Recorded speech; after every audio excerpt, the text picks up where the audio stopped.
W.F. Howes presents an unabridged recording of The Eye Thief by M.K. Farrar, narrated by Emma Gregory. Chapter 1. Her heels clip-clopped on the pavement, painfully loud in the otherwise quiet night. Though it was the early hours, it was never truly silent in London. There was always a distant drone of traffic, or the wail of an emergency vehicle, or a car alarm going off. Right now, however, the tap of her impractical shoes was the only sound she focused on, echoing around the empty street, bouncing off her eardrums.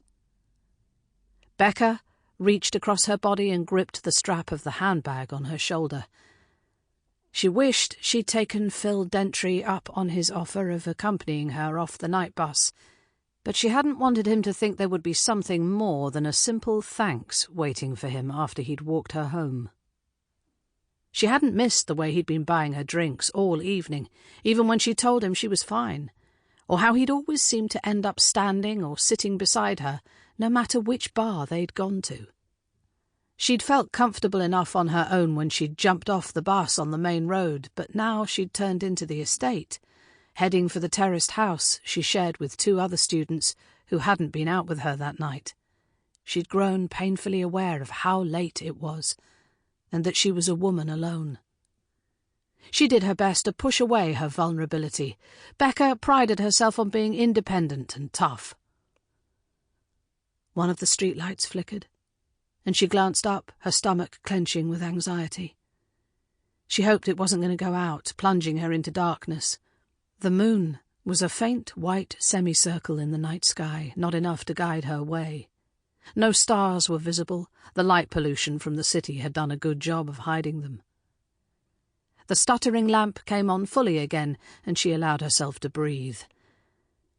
She was always nervous walking this section of her route home. On her left was the Tower Hamlets Cemetery Park, one of 7 Victorian cemeteries in London.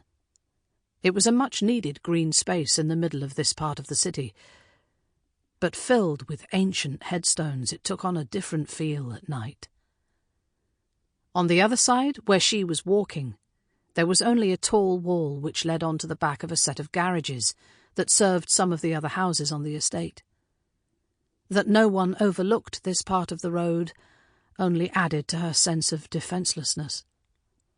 Becca's attention went back to the cemetery.